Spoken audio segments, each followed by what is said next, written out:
जैसा कि हमने देखा कि सेकेंडरी वेवलेट ये एक नए वेव फ्रंट को फॉर्म करती है, लेकिन कैसे? तो हमारा ये कहना हुआ कि एक टेंजेंट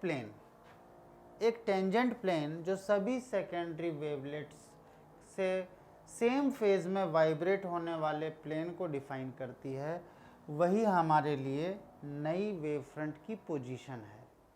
वही हमारे लिए नई वेव फ्रंट की पोजीशन है, या फिर उसी को हम लोग न्यू वेव फ्रंट कहते हैं। अब जैसे कि हमने कहा, यहाँ पर ये है हमारे पास का एक सोर्स, ये है हमारे पास का एक लाइट का सोर्स, और ऐसे वक्त में ये हमारे लाइट के सोर्स को, ये हमारे पास का लाइट का सोर्स, ये लाइट का सोर्स आगे की तरफ लाइट को प्रोपोगेट कर रहा है, हमारे लाइट को आगे की तरफ प्रोपोगेट कर रहा है। तो इसमें हमारे पास ये एक इमेजिनरी प्लेन बन रहा है। ये एक इमेजिनरी प्लेन जहाँ पर सारे के सारे पॉइंट सेम फेज में वाइब्रेट हो रहे हैं, इस पॉइंट को वेव फ्रंट कहते हैं। और वेव फ्रंट पर के सारे पॉइंट इंडिपेंडेंट सोर्स जैसा बिहेव करते हैं। ये जो लाइट को एमिट करते हैं उसे सेकेंडरी वेवलेट कहते हैं।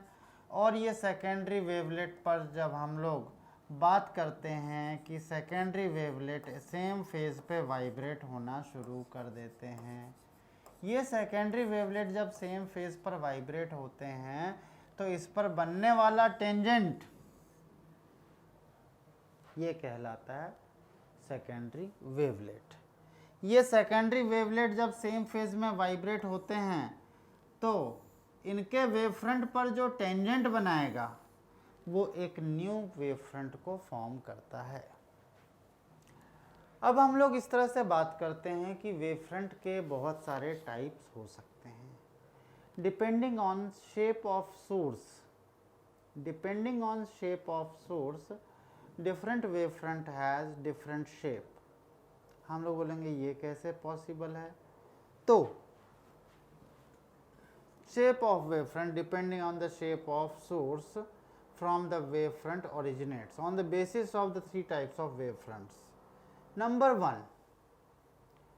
वन हमने बोला है spherical wave front, cylindrical and plane. मैं यहाँ पर एक्सप्लेन करना चाहूँगा कि ये जो हमारे पास में स्पेरिकल वेव फ्रंट है, इसके लिए देखते हैं तो in case of point source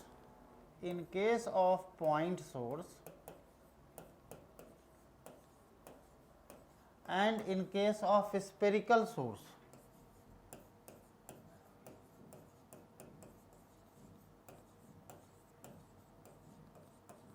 हम लोग वेव फ्रंट डिज़ाइन करने का प्लान करते हैं। हमने बोला कि एक मेरे पास का पॉइंट सोर्स है और एक मेरे पास में स्फेरिकल सोर्स है।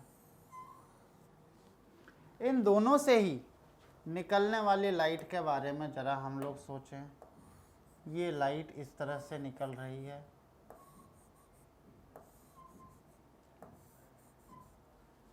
यहाँ पर भी बात करते हैं लाइट सोर्स सरफेस से परपेंडिकुलरली निकलता हुआ, हम लोग इसको इमेजिन करते हैं। तो हमारा कहना ये होता है कि जब ये सरफेस से ऐसे निकल रहे हैं तो इक्वल डिस्टेंस चलने के बाद ये सेम फेज में वाइब्रेट होने वाले हैं। इक्वल डिस्टेंस चलने के बाद ये सेम फेज में वाइब्रेट होने वाले हैं। यहाँ पर भी हम लोग बोलते हैं इक्वल डिस्टेंस चलने के बाद ये सेम फेज में वाइब्रेट होने वाले हैं, और इसीलिए इक्वल डिस्टेंस चलने के बाद ये सेम फेज में वाइब्रेट होंगे। और इसीलिए किसी भी स्फेरिकल सरफेस या फिर एक किसी पॉइंट सोर्स से निकलने वाला बनने वाला जो वेव फ्रंट है वो अंडरस्टूड सी बात है कि स्फेरिकल वेव फ्रंट होगा। इसीलिए हम लोग बोलते हैं पॉइंट सोर्स या स्फेरिकल सोर्स। पॉइंट सोर्स या फिर स्फेरिकल सोर्स, दोनों के लिए वेव फ्रंट जो होंगे, wave front must be, wave front जो होंगे ये दिस मस्ट बी स्फेरिकल, ये स्फेरिकल ही होंगे, इनको स्फेरिकल ही होना है। और इसीलिए हमारे पास पॉइंट सोर्स हो चाहे स्फेरिकल हो, wave front must be spherical. Now हमने ये तो कह दिया, फिर साथ में हमारा कहना हुआ स्फेरिकल सोर्स के लिए जो एम्पलीट्यूड है this is inversely proportional to distance. इसका मतलब ये है कि जैसे जैसे लाइट दूर जाती जाएगी, जैसे जैसे डिस्टेंस बढ़ता जाएगा, एम्पलीट्यूड की वैल्यू डिक्रीज होती जाएगी, और इसीलिए intensity is inversely proportional to distance square. Therefore, intensity is inversely proportional to distance square। इसके लिए हम लोगों को कहा गया, इसके लिए हम लोगों को in the theory of radiation ऐसा कहा गया कि जैसे हमारे पास ये सन है,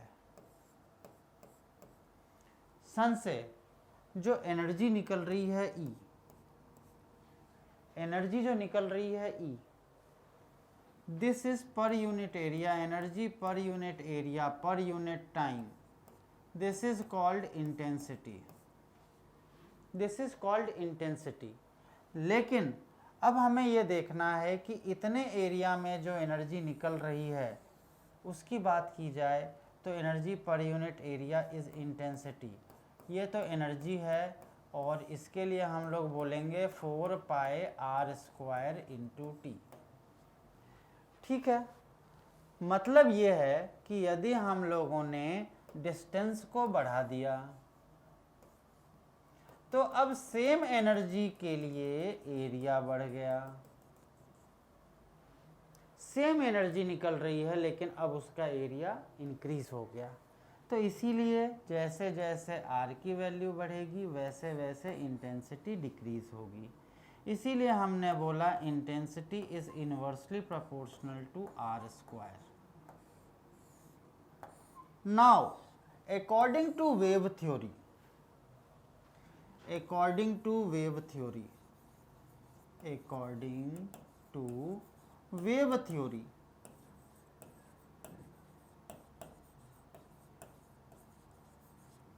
वेव थ्योरी के अकॉर्डिंग हमारे पास ये कहना है कि intensity this is equal half into rho into omega square into A square into V of wave. जब हम लोग इन दोनों रिलेशन को कंपेयर करते हैं तो वी विल फाइंड कि एम्पलीट्यूड का square is inversely proportional to distance का स्क्वायर। हम लोग बोलेंगे amplitude is inversely proportional to distance. तो ये सारी हमारे पास में थ्योरी है जिससे कि हम लोग इंटेंसिटी, एम्पलीट्यूड और डिस्टेंस में रिलेशन निकाल पाते हैं। These are the relation for amplitude, intensity and distance. Even आप लोग ये भी जानते होंगे कि एन ई अपॉन में R square into R square, ये भी एक टर्म होता है, this will be constant for a planet. खैर अभी इसकी उतनी ज़रूरत नहीं है, इसीलिए हम लोग इसको अभी नहीं भी देख सकते हैं। ठीक है, जब ऐसा है तो हमने इस रिलेशन को एक्सप्लेन किया है, ये चीज़ हमारे पास में एक्सप्लेन्ड है, हम लोग इसको कहीं भी यूटिलाइज कर सकते हैं, ये दोनों रिलेशन। अब हमने कहा कि हमारे पास का जो नेक्स्ट थ्योरी है वो नेक्स्ट थ्योरी आ रही है हमारे पास की किस चीज़ को लेकर, सिलेंड्रिकल सोर्स को लेकर। And one thing very important, point source और स्फेरिकल सोर्स का वेव फ्रंट स्फेरिकल बनता है, इसीलिए बल्ब का डिज़ाइनिंग हमेशा स्फेरिकल फॉर्म में भी किया जाता है। ये एक हमारी प्रेफरेबल प्रायोरिटी होती है। अब हमने कहा कि सर हमारे पास का जो लाइट सोर्स है वो लाइन सोर्स है। Line light source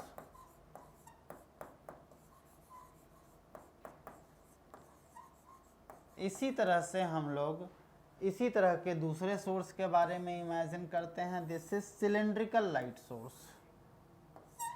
this is cylindrical light source. कि सिलेंड्रिकल लाइट सोर्स के बारे में हमारा कैसा कहना होगा। हमने कहा कि एक काम करते हैं, ज़रा इमेजिन करते हैं कि इससे लाइट कैसी निकलेगी। तो हमारा एक्सप्लेनेशन आया कि इससे लाइट ऑल पॉसिबल डायरेक्शन में निकल रही है। सिमिलरली इसके लिए हम बात करेंगे लाइट किस तरह से निकलेगी। इस तरह से लाइट हम लोग ऑल पॉसिबल डायरेक्शन में इस तरह से निकालेंगे। यहाँ पर बात करें, लाइट ऑल पॉसिबल डायरेक्शन में निकल रही है।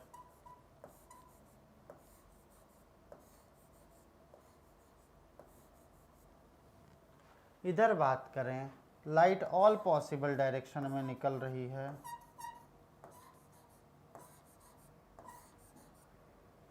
ये हमारे पास का वापस से वेव फ्रंट का फॉर्मेशन हो रहा है, क्योंकि वापस से लाइट जब इक्वल डिस्टेंस चलती है एक मीडियम में तो एक इमेजिनरी प्लेन डेवलप करती है, जिस प्लेन पर के सारे पॉइंट इंडिपेंडेंट सोर्स जैसा काम करते हैं।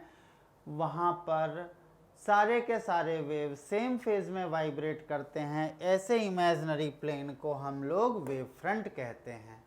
और ऐसा इमेजिनरी प्लेन यहाँ पर आप लोगों के सामने है। यहाँ पर ऐसा इमेजिनरी प्लेन आप लोगों के सामने है और ये हमारे पास का वेव फ्रंट कहलाएगा। तो हम लोग ये कहना चाह रहे हैं कि हमारे पास में लाइट सोर्स चाहे सिलेंड्रिकल हो चाहे लाइन लाइट सोर्स हो, लाइट सोर्स चाहे तो वो सिलेंड्रिकल हो चाहे वो लाइन लाइट सोर्स हो, दोनों ही कंडीशन में ये हो गया हमारे पास का सिलेंड्रिकल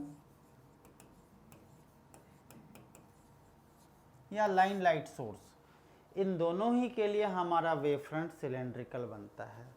तो जब जब हम लोगों को सिलेंड्रिकल वेव फ्रंट की ज़रूरत लगती है तो हम लोग ट्यूबलाइट का यूज़ करते हैं। ट्यूबलाइट का सरफेस ही होता है इस तरह का कि वो सिलेंड्रिकल वेव फ्रंट प्रोड्यूस करता है। वो एक सिलेंड्रिकल सोर्स जैसा है, सिलेंड्रिकल वेव फ्रंट प्रोड्यूस करता और उसकी ज्योमेट्री वेल डिफाइंड होती है। तो ये हमारे पास में है किस तरह का, लीनियर या फिर सिलेंड्रिकल सोर्स जो सिलेंड्रिकल वेव फ्रंट को प्रोड्यूस करते हैं। ये है सिलेंड्रिकल वेव फ्रंट जो लीनियर सोर्स या फिर स्लिट या फिर सिलेंड्रिकल सोर्स से प्रोड्यूस होता है। यहाँ पर एक वर्ड आता है स्लिट। स्लिट के भी बहुत तरह के टाइप होते हैं।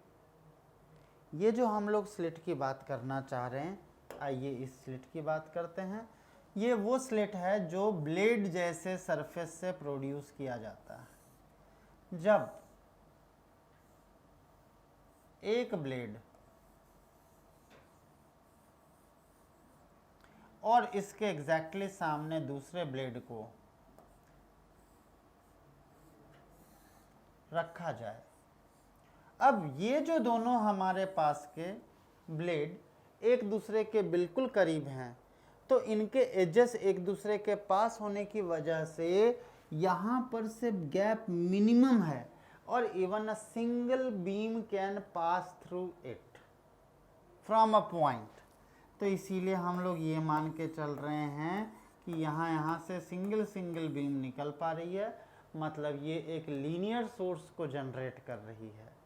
ये एक लीनियर सोर्स को जनरेट कर रही है। तो हम लोगों का कहना हुआ कि this will produce cylindrical wave front. बोलोगे सर यहाँ पर कैसा सिलेंड्रिकल वेव फ्रंट होगा, मैं आप लोगों को बता देता हूँ, आप बहुत अच्छे से इसे समझ पाएंगे। यहाँ पर इसका सिलेंड्रिकल वेव फ्रंट ऐसा हो जाएगा, एक वेव फ्रंट, दूसरा वेव फ्रंट, तीसरा wave front, I think you can better understand कि इस तरह से 1 लेयर, 2 लेयर, 3 लेयर, इस तरह से मल्टीपल लेयर्स के फॉर्म में वेरियस सिलेंड्रिकल वेव फ्रंट बनते जाएंगे। अगला वेव फ्रंट, मैं कलर का सपोर्ट ले रहा हूँ सो दैट आप डिस्टेंट विजन पे भी बहुत इजीली इसको समझ सकें। ये नेक्स्ट वेव फ्रंट, क्या बोलते हो बच्चों? तो इस तरह से सिलेंड्रिकल वेव फ्रंट का लगातार फॉर्मेशन होते जाएगा। और इसकी वजह से जब इस तरह से लगातार सिलेंड्रिकल वेव फ्रंट का फॉर्मेशन होगा यूजिंग स्लिट, और ये स्लिट कैसा है? लीनियर स्लिट है। ऑन द अदर हैंड, हम यदि किसी भी एक कार्डबोर्ड पे एक छोटे से छेद को जनरेट करें, एक कार्डबोर्ड से हम एक बहुत ही फाइन होल को जनरेट करें और फिर उसमें से जब हम लाइट को पास कराएं, जब हम इस कार्डबोर्ड में से लाइट को पास कराएं तो वो भी एक पॉइंट सोर्स बनेगा, पॉइंट सोर्स बनेगा, लेकिन this will produce spherical wave front. क्योंकि वापस से याद कीजिए, वो पॉइंट सोर्स मतलब क्या हो जाएगा? वो स्फेरिकल वेव फ्रंट को बनाने का काम करता है। ठीक है, जैसा कि हम लोगों ने पॉइंट सोर्स के लिए देखा था, वैसे ही अब हम लोग बात करेंगे सिलेंड्रिकल सोर्स के लिए। तो इसमें amplitude inversely proportional to distance होता, under root of distance.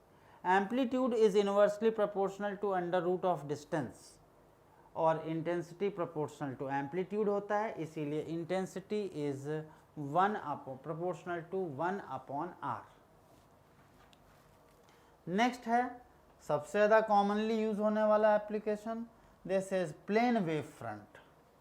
Plane wave front के केस में क्या होता है कि जब हमारे पास से सोर्स से निकलने वाली लाइट, ये हमारे पास का एक सोर्स है, इस सोर्स से निकलने वाली लाइट को देखते हैं, ये लाइट इस तरह से सरफेस से निकल रही है। तो लाइट वेव की प्रॉपर्टी है कि इक्वल डिस्टेंस चलने के बाद हमेशा ये सेम फेज में वाइब्रेट करेंगी। इक्वल डिस्टेंसेस चलने के बाद ये वापस से सेम फेज में वाइब्रेट करेंगी। तो ऐसे वक्त में लाइट जब सोर्स से चल रही है तो पहले ही वो सेम फेज में है, और इक्वल डिस्टेंसेस चलने के बाद वापस से वो जब सेम फेज में वाइब्रेट कर रही है, तो इस तरह से बनने वाला जो न्यू सरफेस है वो भी प्लेन वेव फ्रंट बना रहा है। इस तरह से लाइट सोर्स से निकलने वाली wave front, plane light source से निकलने वाली वेव फ्रंट हमेशा प्लेन होती है, और इस तरह से ये वेव फ्रंट का फॉर्मेशन आगे आगे होते जाएगा। इसीलिए तो जितने भी ऑफिस एंड सॉफ्टवेयर कंपनीज होती है वो प्लेन लाइट सोर्स रखती है, वो कभी भी किसी और डिज़ाइन के लाइट सोर्स को नहीं रखते हैं। वो लोग किस तरह के लाइट सोर्स रखते हैं? Plane light source, so that this will produce plane wave front, जिसकी वजह से उनके कीपैड पे, उनके बुक्स पे हमेशा प्लेन वेव फ्रंट आके टकराए, न कि और किसी डायरेक्शन की लाइट आए। This all depends on shape of wave front. Now ये हमारे पास का ऑब्जेक्ट, इससे निकलने वाले प्लेन वेव फ्रंट। अब क्योंकि प्लेन वेव फ्रंट है इसीलिए एम्पलीट्यूड भी कांस्टेंट होता है और इंटेंसिटी भी कांस्टेंट होता है, independent of nature of medium. Please इस बात को हमेशा ध्यान रख के चलें। यदि यहाँ पर वैक्यूम है, यहाँ पर ऐसा मीडियम है जो कि एनर्जी को एब्जॉर्ब नहीं करता है, तो ही इंटेंसिटी और एम्पलीट्यूड कांस्टेंट होंगे। यदि एब्जॉर्बिंग मीडियम है तो हम इसे कांस्टेंट ना ही बोलें तो ज़्यादा अच्छा है। Characteristic of wave front.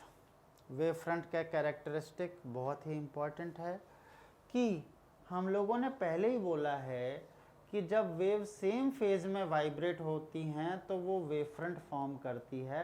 तो इसका मतलब ये तो अंडरस्टूड हो गया कि यहाँ पर वेव्स सेम फेज में वाइब्रेट हो रही होंगी, तो वेव फ्रंट पर के सारे पॉइंट पे वेव का फेज डिफरेंस 0 होगा, because they are in same phase. Next, these wave fronts travel with the speed of light in all direction in an isotropic medium. If medium is isotropic, तो all direction में velocity is always constant. A point source of light always give rise to spherical wave front in isotropic medium. क्या होता है कि हमेशा एक point source, जैसा कि अभी हम लोगों ने बहुत डिटेलिंग की है कि पॉइंट सोर्स हमेशा क्या करेगा, एक स्पेरिकल वेव फ्रंट ही डिज़ाइन करेगा। अंडरस्टूड सी बात है, मीडियम तो आइसोट्रॉपिक ही होनी चाहिए। In an isotropic medium it travels with various velocity in various direction, therefore shape of wave front can not be explained. For example मैं इसे एक एग्जाम्पल से समझाना चाहूँगा कि यदि मेरे पास का एक मीडियम है जिसमें लाइट की वेलोसिटी दो डिफरेंट डायरेक्शन में अलग अलग है, इधर वेलोसिटी ऑफ लाइट v1, इधर velocity of light v2, but v1 is greater than v2। हमारे पास में सोर्स तो पॉइंट सोर्स ही है, लेकिन x एक्सिस में वेलोसिटी ज़्यादा है, y एक्सिस में वेलोसिटी कम है। तो ऐसे वक्त में लाइट का जब प्रोपोगेशन होगा तो लाइट x एक्सिस में ज़्यादा दूर तक जाएगी, at the same time y axis में कम दूर तक जाएगी, जिसकी वजह से बनने वाला वेव फ्रंट हमारा एलिप्सॉइड हो जाएगा। क्यों? क्योंकि टाइम सेम है, इधर का डिस्टेंस ट्रेवल ज़्यादा, इधर का टाइम सेम है, इधर का डिस्टेंस ट्रेवल्ड कम, तो इसीलिए ये जो वेव फ्रंट बनेगा वो एलिप्सॉइड वेव फ्रंट बनेगा। इस तरह से so many ellipsoid wave front बनने लगेगा। तो यही हम आप लोगों को कहना चाह रहे हैं कि जब एनाइसोट्रॉपिक मीडियम होगा तो स्पेरिकल वेव फ्रंट नहीं बनेगा। दिस डिपेंड्स ऑन कि एनाइसोट्रॉपिक मीडियम किस तरह का है।